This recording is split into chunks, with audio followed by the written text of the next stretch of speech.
Abuaje. Oda muni, baby obedani. Fepa. Oniema ne de mesro mekwa akọ sanitize. Na me di ni nyina abram. Antekia. Any man says so sanitize. Abuaje, ni afumani so pen o. E wo se me ye. Ati ase e na afi so ni apomudin panyifo kire ye no.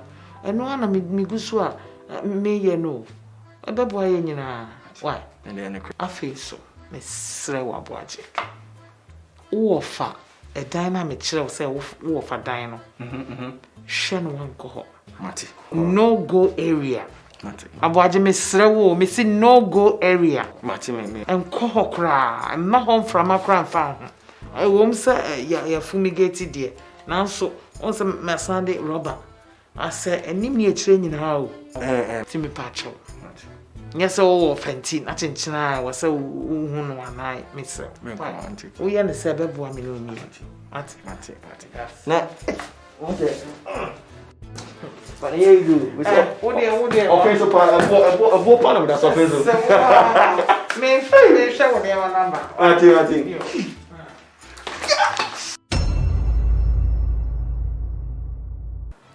Minya. Wait there, meet me. I can't take it. No dear, I want to meet now. Ekia, can wakuma to ye. What? Me sure say we ye wanting almost my brandy and no buy. Na wan kasa sesi a wafefre wo begie atomu se wo hia be ma ofi na wasoso wo mu no wa ya de onye heavy lifting ne ma na mum ade ba ko make sure say COVID wise ohoro ne nsa no the seminar ye pia or sanitize brano no wa hye ne nose mask no on practice de esese oye bia safety protocols no ndi so anya sa no akofa bibia besan wo na wo ba na wo no ana wo man Minya. Sa risk with you, I know what in mammy. Risk with you, serious, mammy. Unnecessary risk now, and open say me taking no. Midi obeko, me new casabi ya, me friend, mammy. No. Beside me, I make me feel say here, but then again, say, so yeah, go ahead. Why?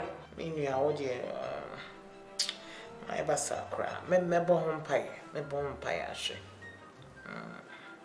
Na emu we dey one me you say me tete ododo me da say me frɛ obi bia ho a wenya so atie me dey say nka me ye den won komenko ana menua won komenko ana auntie to be papa me wo homa what you say so you just do what you must do. Why me attending to some clients you may send the email be hanging there queer what mati menua me da say why da say bi Antekia ni.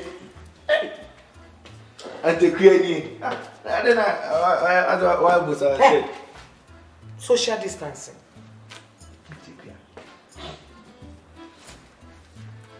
Antekia. Na me ti dey two of about semantini yi. Na ma ba say so chichi mu chem. Ade pot ye two of.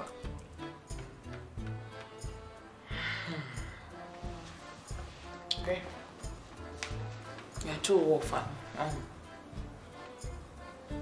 He has some branch here. 20. A seminar too often. Again, a man.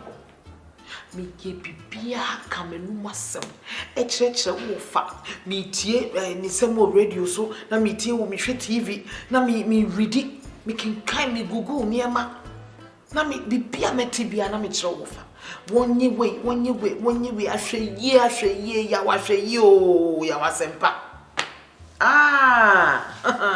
what's one tea so dogo bi nwa be e na wo fa wo bu na so egu ne me tese ne me ka ye nyina so anya hwe ya kodi nkrofo bi echi e call party wo bia wo free Italy aba ye ne party na wo fa ko obi e wo no kotete yare no na tese asem no na abompusa timidie ne me titi wo radio so ni TV so ne me hwehwe me kinkan nyina na eja me fa ho nimdia me de ne share dem ene se ekoye den a doctor for me fa me koye Nanti.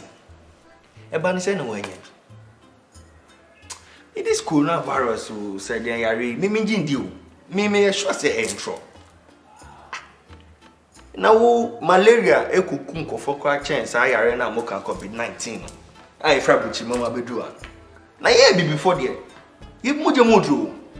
Entini sa ewo we o say awo no entimi sa ayare entimi ba be kunkum ye. Ana say entimi em kame wo fa ento sa. Tell say we me tiase. Ora. Mempesa anyenie.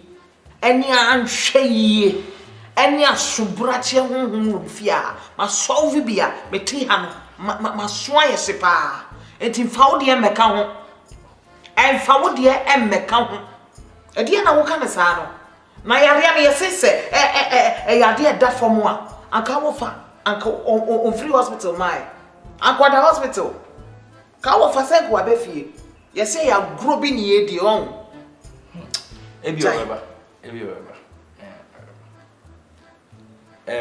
Me patch say nenge so tio ba me de me an kra me de obe ka bia me right de obe ka bia me ti de mama are ma ka bibia nya na ante pia uncle.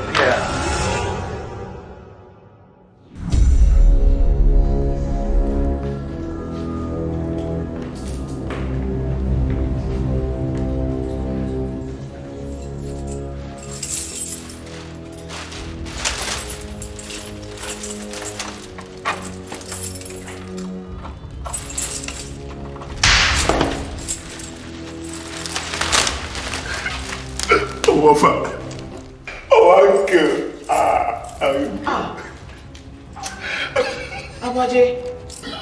Na again na we no ha. I think you meet me now. Meet me now. My Jew of our sir. I can't meet me now. No, you might be there. My member and my band that cry. Abaje. I don't know mama ra sir.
COVID-19 has come and it is real.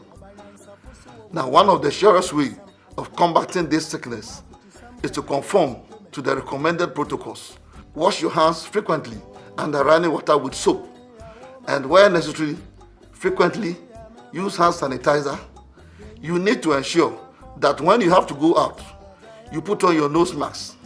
Ensure that you observe social distance. And above all, if you have nothing doing, stay at home and stay away from COVID-19. Be wise and take your life in your hands.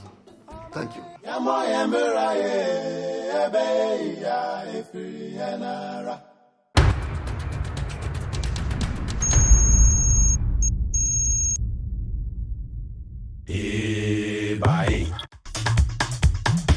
The Golden Coast, so called by Europeans on account of its abundant and copious yield of gold things and treasures of nature, as also of successful minds.